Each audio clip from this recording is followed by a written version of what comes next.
Hey everyone, welcome. My name is Daphne and these are my teammates Gabriel, Will, and Victoria.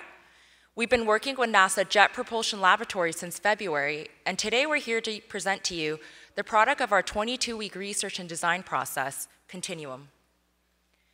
The Europa Clipper mission, set to launch in the 2020s, will place a spacecraft in orbit around Jupiter to determine whether or not conditions could be suitable for life on its icy moon, Europa.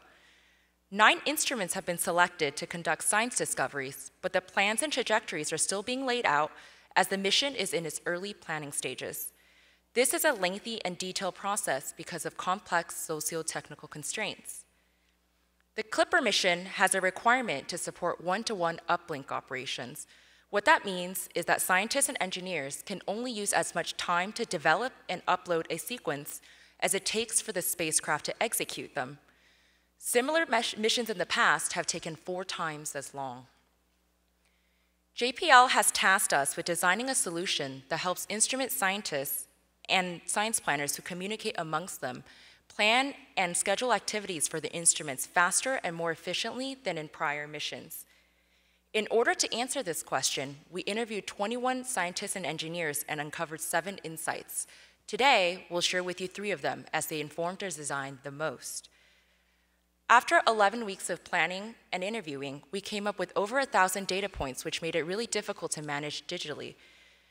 We spent 2 weeks on synthesis and data artifact generation alone, and the past 2.5 months have been spent ideating, designing, and on multiple rounds of testing. So while our research uncovered a multitude of potential problems relating to efficiency, we challenged ourselves to design a system that promotes cohesion across instrument teams because so many conflicts arise from teams planning in isolation. Throughout this process, we kept this challenge statement in mind. How might we promote cohesion across instrument teams to decrease the time spent on negotiation and conflict resolution? So the following insights help contextualize our problem space and capture additional barriers to efficiency that directly influenced our design decisions. And they'll hopefully help you understand the complexity of interplanetary mission operations. So firstly, fragmentation of software tools across different instrument teams poses a challenge to collaboration and contributes significantly to conflict. So on past missions, different instrument teams would develop their own homegrown tools to support their own planning and data analysis needs because there wasn't much of a top-down initiative from NASA headquarters to develop integrated software that could meet needs across different teams. But this made it extremely difficult to communicate on topics like planning and conflict resolution when teams met in person because they were all using different software and studying different science. So our research attempted to identify needs common across different instrument teams and across missions. Secondly, science rules the mission, so everything is planned to support science discoveries that meet high-level goals. So for the Europa Clipper mission, that's determining the potential habitability of Europa. But science data collection is put at risk if the spacecraft is damaged. As such, ensuring the health and safety of the spacecraft is paramount. So this usually means scientists and engineers are constantly running models on their plans to ensure that they don't break any flight rules and damage the spacecraft. Thirdly, one of our initial research goals was to uncover what level of automation could be appropriate for a planning tool because we know that there's significant research initiative from NASA to incorporate automation into their software. But we discovered that scientists don't want to relinquish decision-making control to software because their needs are so complex and dependent on fluid and unpredictable variables like new data that is being downlinked from the spacecraft every week. So any software developed for planning purposes should play a supportive role. And to summarize, how does our product Continuum respond to the challenges brought to light by these insights? Continuum integrates functionality from crucial JPL software into one interface that meets diverse science needs. And though it's designed primarily for scientists, it ensures that everything they do is balanced against spacecraft constraints by dynamically uncovering errors and making solutions to them actionable. And lastly, the software provides suggestions but does not make decisions for its scientist users. And the following video demonstrates how Continuum would be used during the Europa Clipper mission. The Europa Clipper mission, like any NASA mission, is an extremely complex operation. Scientists and engineers scattered across the country must collaborate to carefully plan everything the spacecraft does.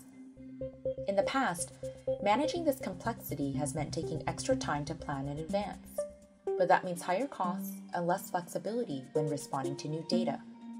NASA wants the Europa Clipper to reduce that response time drastically, and that's where Continuum comes in. Continuum improves planning efficiency during operations by reducing the chance of conflicts that arise when different science teams try to plan activities at the same times. How? Let's take a look at how Emma, a scientist on Clipper's camera team, makes use of Continuum. While looking at recent data just downlink from the spacecraft, she notices something surprising on the surface of Europa and wants to capture it.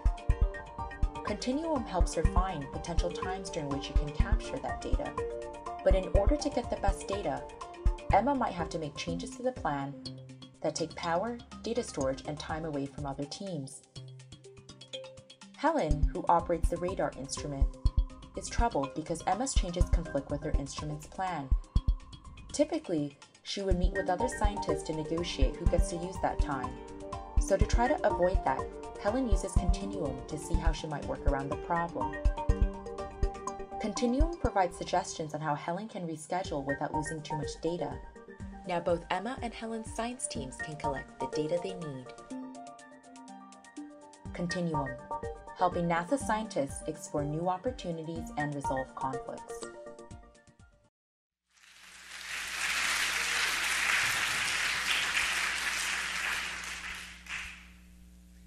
To better understand how Continuum works, it's important to understand the layers of information and how they interact with each other.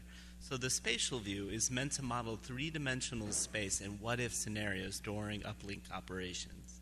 The first layer is the 3D mesh and positioning of the spacecraft and orbiting bodies. Above that, we have the GIS imaging and mapping layer. This has the most up-to-date camera data from the last downlink. Above that still, we have the instrument team's data overlaid and mapped specifically to that location it was captured. And then finally, above everything, we have our layer of interface and annotation, providing detailed information when needed, as well as precise control of all the levels below it. So while the spatial view has layers of depth, the timeline view is wide and expansive. So the first layer here is all instrument activities during the mission, made minimal to not to have as much complexity. But above that are all the important conflicts of all the activities, rendered easily to be able to tell which have reached problems with the flight rules. Above that are all the activities that the instrument team has access to, made large for easy manipulation, and then again, above all of that is our layer of interface and annotation with details on demand for when needed. Before we wrap up our talk, I want to reiterate how Continuum reduces the number of conflicts compared to traditional science planning tool. As mentioned earlier, because instrument scientists tend to plan in isolation, so they are not aware of what other teams are doing until they meet in person.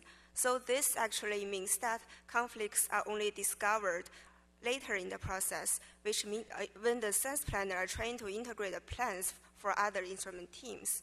So this will lead to multiple rounds of time-intensive replanning, which is a very inefficient process.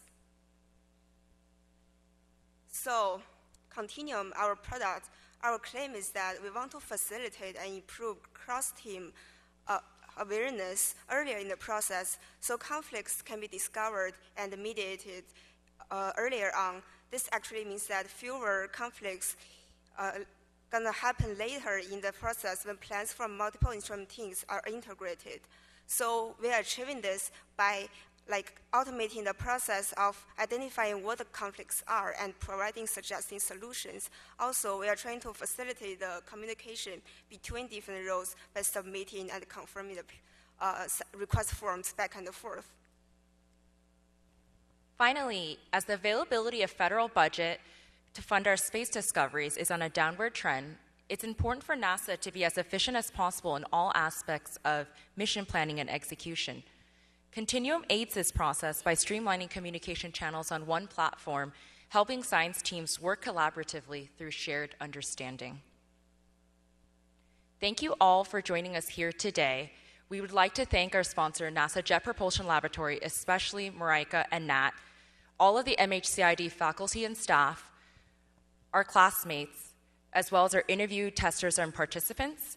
And of course, we would not be here today if it were not for our friends and family here in the audience, so we appreciate all of you so very much. And now we would like to open up the floor for questions. Thank you.